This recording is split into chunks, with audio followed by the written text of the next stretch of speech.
Moorland Meg by Robert Burns. This is from a rare source, so even if you've heard the song, which probably haven't, this is a different and I think the best version. I found this in a book called The Giblet Pie, which was published in 1806, and it's got 39 of Burns's songs from his body collection. He didn't write them all, but he wrote more of them than any of his major editors have ever been willing to admit. This one they've had to admit because they have a manuscript of it.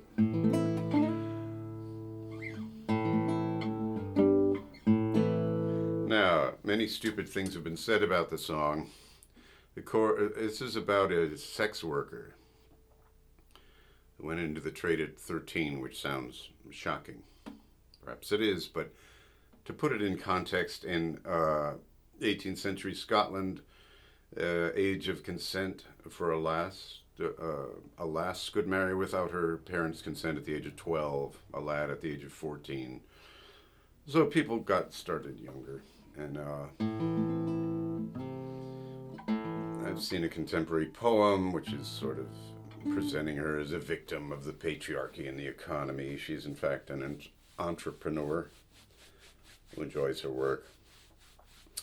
And the chorus is, and for a sheep cloot she'll doot, and for a toop horn she'll doot to the morn. A sheep cloot is a half of the division of the sheep's hoof. The sheep's hoof looks like two long toes. It's about 1.5 inches long, and a toop horn is a ram horn, which can be quite long. So somebody said, oh, she's exchanging sex for the foot of the sheep. Right. That's of great value. No, those are references to cock sizes, okay? So let's go, and I'll go through all the language and some more background. Among her young lasses there's Moorland Meg. She'll beg or she work, and she'll play or she beg. At 13 her maidenhead flew to the gate, and the door o' her cage stands open yet. And for a sheep cloot she'll doot, and for a sheep cloot she'll doot, and for a toop horn she'll doot to the morn, and merrily turn and doot. Her kittle black in the word thro, her rosebud lips cry kiss me noo. The curls and links o' her bonny black hair would put you in mind that the lassie has mair.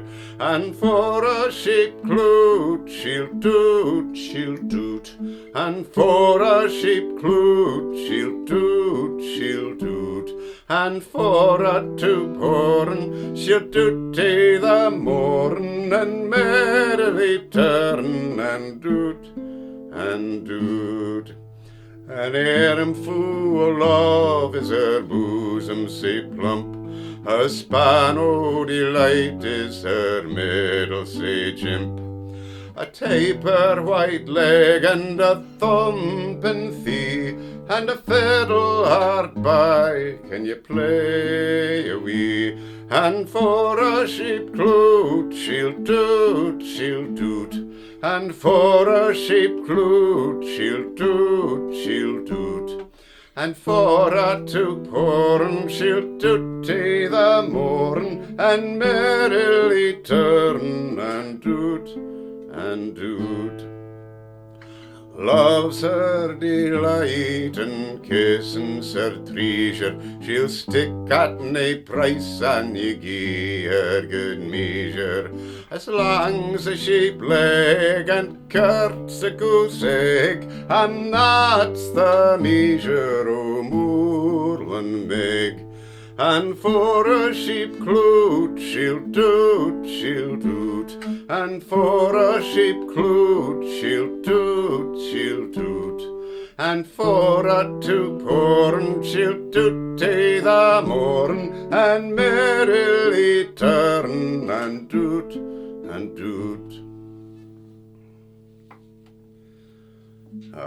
Alan Cunningham, who was a younger contemporary of Burns, made a note that this was Meg Hogg, who ran a bawdy house at the Sands of Dumfries and died in 1811 or 12.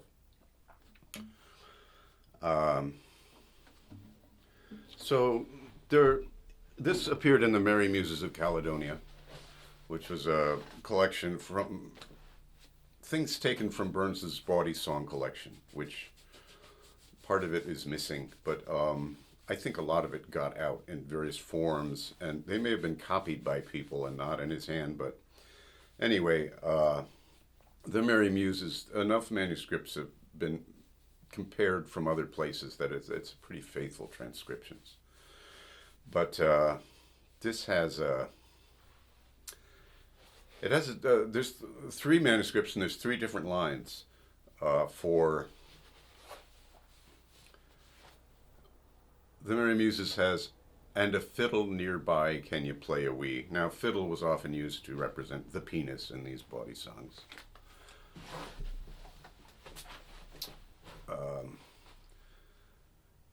And the manuscript says, and a fiddle nearby, and you play a wee.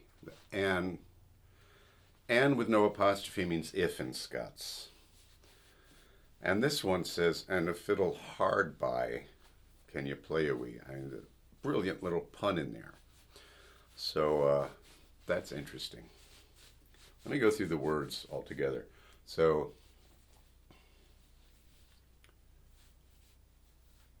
among our young lasses, there's Moorland Meg. She'll beg or she work, and she'll play or she beg. Or is not used as like either or here. It means before. Often in Scots, it's used as the preposition. So she'll beg before she'll work, and she'll play before she'll beg. 13, her maidenhead flew to the gate, her virginity flew to the way. And the door cage stands open yet, and for a sheep cloot she'll do it, she'll doot. So this sheep cloot, that half of the hoof there is about 1.5 inches. And for a toop horn, for a ram horn, she'll do to the morn and merrily turn and do it. Second verse, an armful of love is her bosom so plump, a span of delight is her middle say jimp. It's slim, trim, like that.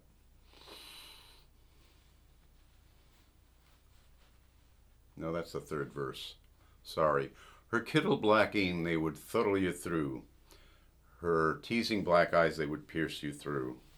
Her rosebud lips, a taper, throw you through. Curls and links of her bonny black hair would put you in mind the lassie has mair, she has more. Hair down below. Now this is something I think Burns borrowed, and I did a little detective work on it. It's really interesting. So then we have it'll say jimp, a taper white leg and a thumpin thie, and a fiddle nearby. And then loves her delight, kissin's her treasure. She'll stick in a price, and you give her good measure, if you give her good measure. As long as a sheep leg and girts a goose egg, and that's the measure of Moorland Meg, so that's talking about her capacity. Now, interestingly, in the other 2 texts, it says as long as a sheep fit and as girts a goose egg. Well, a sheep foot is really no longer than a sheep cloot. There's no contrast there. And in this one, that triple rhyme is a signature technique of Burns. As long as a sheep leg and girts a goose egg, and that's the measure of Moorland Meg. He mentioned in a note to his second publisher that any poet knows anything of his trade will husband his best thoughts for a concluding stroke. I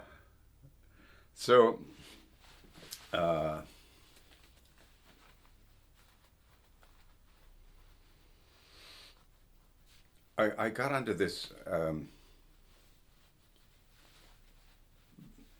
Burns's editors have had a very hard time representing the Merry Muses. And the problem is that it's a collection of collected, oral tradition bawdy lyrics people just sung, people Burns ran into, whatever he collected. He was a collector anyway of folk songs and ballads. So he did this side project along with his work for 6 volumes of books called the Scots Musical Museum. So it's an important collection of folklore, and it's also got his songs that were too randy to publish. And he was very careful. He would lend it to friends, but don't show this to anybody. So you're kind of going through his dirty laundry in some ways, and yet there's some really beautiful songs in there. But instead of saying, James Kinsley's the major editor of the 20th century. And his policy really is to not publish songs unless he has a manuscript. Instead of saying that, he has this appendix, and he only lists 10 songs that from the Merry Muses that, he does print 4 that don't have manuscripts, a very token number. And then he says, oh, these have been considered before, and he's decided, telling you why he's rejected them. The first thing he says that it's without evidence, he always says. Well, the fact that they're in that collection is evidence that they're connected to Burns. At some point, we know that a lot of them were burned in a bonfire. William Scott Douglas reported this in 1870.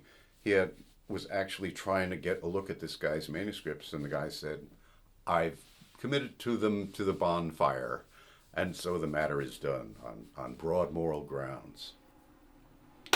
Son of a bitch. So anyway,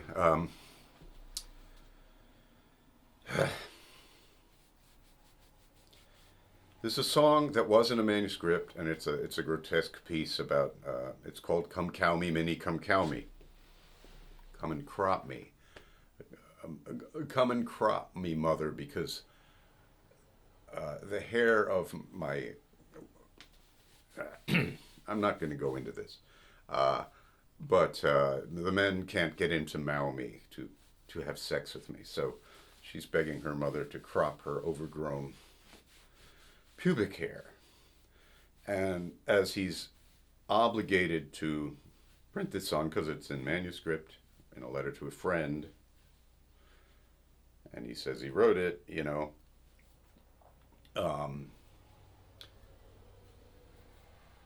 Kinsley says references to pubic hair, are common in Scots bawdry.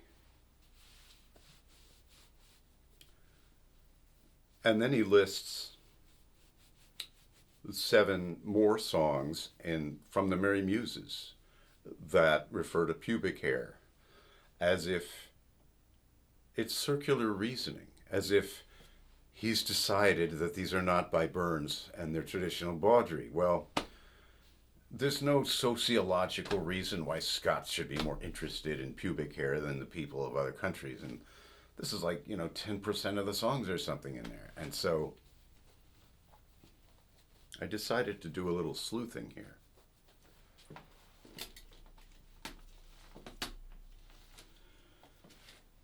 Kinsley was very clever about repressing not only as many of the bawdy songs as he could, but some of the radical lyrics, including 5 better lyrics to A Man's a Man for All That, more radical, humbler, and better written, have been hidden from you. It's infuriating.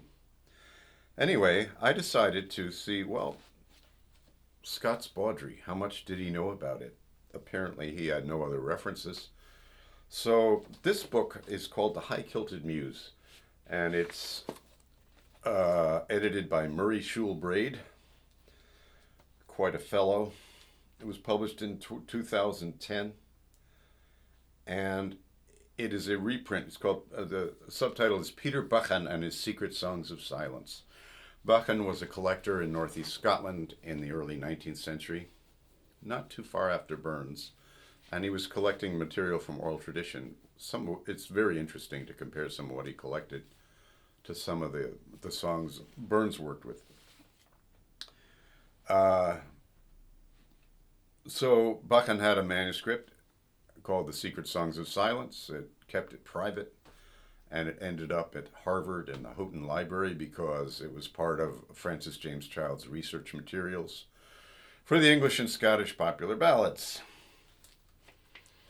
At least it's with those materials. I don't think he had access to it now that I think about it. Anyway, so I'm looking through this and I find it's a mix of Scots and English and some material taken from literary sources. There was some Bawdry published a good deal in Wit and Mirth, Pilsterbridge Melancholy in London, and 1719 published by Thomas Durfee, and then a collection called The Musical Miscellany by John Watts, which was, well, they both published some tunes, but that was with tunes. And Burns actually had a copy of it, so I'll go over that. But what I found 20 oral tradition songs that are in Scots, and none of them mention pubic hair, okay? The Scottish people are exonerated. This is a private fetish of Burns. And if Kinsley had to admit that, then he would have had to include some of the other songs, which not only mention pubic hair, nay hair on it. My wife has no hair on it. And there's another one called There's Hair on It, which is like, if I live another year, I'll have to tether my gray mare or nags on it. 2 versions of that. Johnny Scott, it's a mock ballad. These 2 lasses are discussing, how will we get Johnny Scott a kilt, and they decide to crop themselves and weave. I mean, it's just over the top stuff. It's just gross comedy from Robert Burns. That's what it is. So I read through this whole book, and I found 2 references to pubic hair in the English songs. One is in The Dairy Maid, and the narrator who loves sex and wants more refers to her hairy hat and hairy wig. And then there's one called A Yorkshire Tale. Her texture so perfect, her eyes black as sloe, her hair curling shone, and like jet it did show, which often denotes 'tis the same thing below, with a down, down, dairy down. So, this is interesting. I look at the notes in the back of the book, and it said this is from The Musical Miscellany that was published in London by John Watts. Well, in that same collection is a song called The Bashful Lover, with a tune composed by Johann Galliard, a German composer living in London, lyric by Mr. Theodore. Burns took the tune and the template, the structure of it, line 1 and line 4, and wrote a new song called On a Bank of Flowers, which I have up here earlier. So we know he had this collection, and Burns was an inveterate lifter of lines. He wasn't stealing them. It was just part of the culture, So listen again here. Her texture so perfect, her eyes black as sloe, her hair curling shone, and like jet it did show, which often denotes 'tis the same thing below.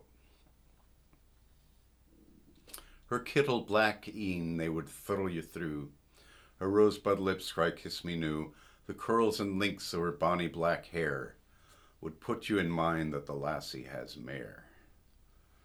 Same idea appears in another bawdy lyric called The Lass of Livingston, which Burns, there's an 8-line stanza, and he sent it to a friend in 1787, says, it's an old bawdy song and I don't remember the rest.